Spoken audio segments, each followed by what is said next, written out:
People, Deluded, I'm back again. Now it's the off season. We might as well speak about some of the transfer speculation and stuff. Now I'm sure you've all seen the Vasquez stuff. 1 minute Vasquez has been offered to Arsenal. The next minute is his agent drumming up business. The next minute we're not interested in him. So I've got that one out the way. You've seen us linked with Malcom again, people. Now there's a lot of conflicting reports. Some people are saying we've been offered him for the chance of signing for 36 million, to which you think, okay, we're trying to sign Zaha for 70 million. Why not get Malcom for that? Or a loan with an obligation to buy, which is calm. I mean, get a loan. If he hits it, cool. If not, yeah, or if it's an obligation to buy, you technically have to buy it. And you'd think he's a cheaper option. If we was to sign Saliba for 30 odd million, sign Tierney for 20 odd million, sign Zaha for 80, might be a bit stretched. Where if you sign Malcom for 35, you sign Saliba, who might be loaned back to St Etienne, and Tierney, there might be a couple more bob because of the 30-40 million difference between Malcom and Zaha. A bit more money to go and sign an experienced centre half, for example, if Saliba is to stay at St Etienne for another loan spell, because it would be a bit bewildering considering how we've defended for the last few years, more so the last 2 seasons, including last year, and not have a new defender. How can anything change? You can do all the coaching in the world, but time and time again, these players will let you down, in my opinion, or some of them. So we'll see how that one goes. I'll take Malcom. He's Brazilian. His stock's probably out at the lowest it's been in a while, because he was a promising player in Brazil. Going to Bordeaux further enhanced his reputation, playing well. You saw it was a soap opera last season. 1 minute he's going Roma, then he's going Spurs, then he's coming Arsenal, then he's coming Arsenal, then he's going Spurs, then he's going Roma, then he's going here, then he's staying at Bordeaux, then Barcelona come call him, which you can forgive him for not turning down. I mean, I've told you, lot. I believe to give yourself half a chance, you only join them clubs when you're the finished article, because, like you see with several players, or you're moving into that direction, or it just doesn't work for you, and it hasn't worked for him. I mean, there's talk of signing Neymar back. You're not going to get game time. There's already a riches of talent. You've got Messi, who... It's important to remember, people, Messi, when you look at how Barcelona play, the attacking options, they've got to know that no matter how good you are, you're here to accompany Messi. You've got to change your game. You look at Thierry Henry, he went there, he was on the left-hand side. You look at Alexis Sanchez, how Alexis Sanchez was at Arsenal in certain positions to at Barcelona, because Messi has the freedom to that. You look at Dembele, to an example as well, even Neymar. It's all about adapting to Messi. And there's a bit of that, so he hasn't got to shine. He isn't going to be able to shine and be the expressive one for example, like at Bordeaux, he's the star sort of man. He's just one of many. In fact, he's a squad player at Barca. He's not that.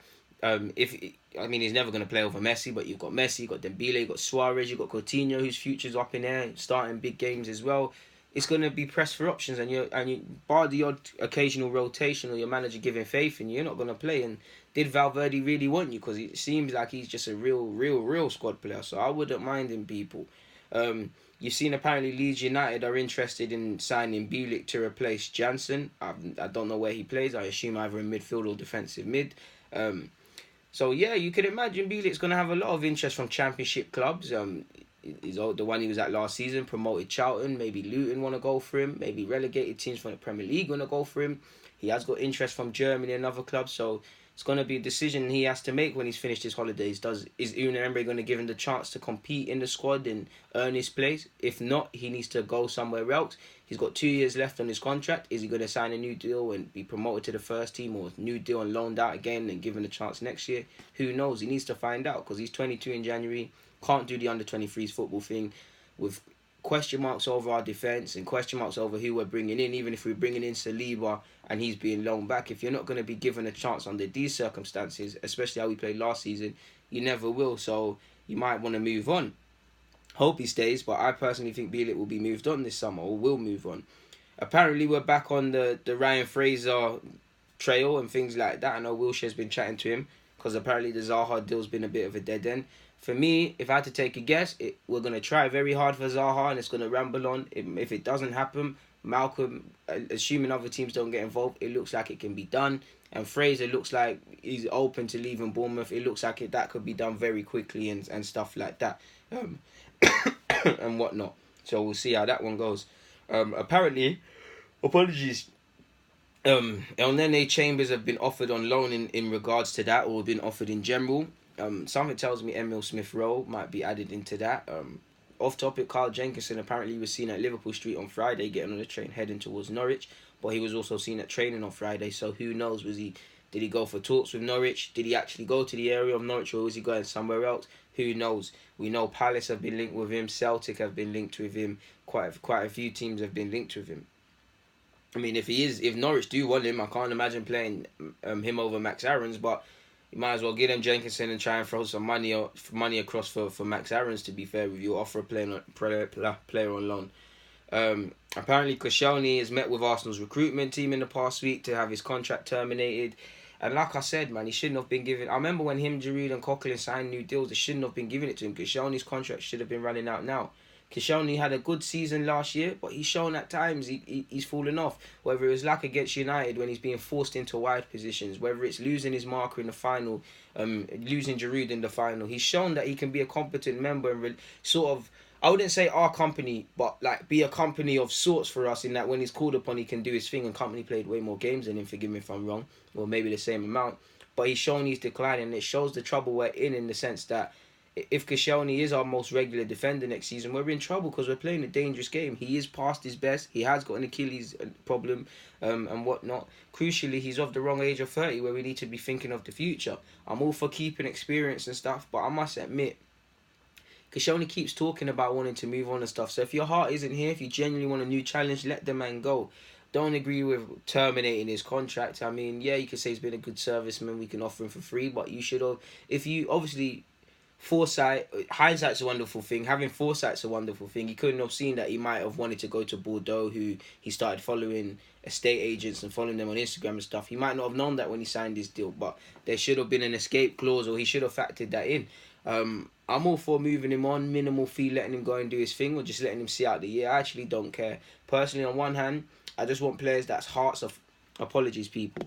I want players whose hearts are fully in this thing. If Koscielny's heart's not here and that he wants to go and do other things, let him go, sort of thing. So, guess that's for Una Emery to kind of consider. Because if it is going to be the current options and no one's going to be brought in, past the fact that Saliba's going to be loaned out, you're probably looking at Socrates, Holding and Koscielny as your three centre-halves. Obviously, you got Mavropanos and Bielek and people like that to be given chances, but none of them really fill you with anything. So, we'll see.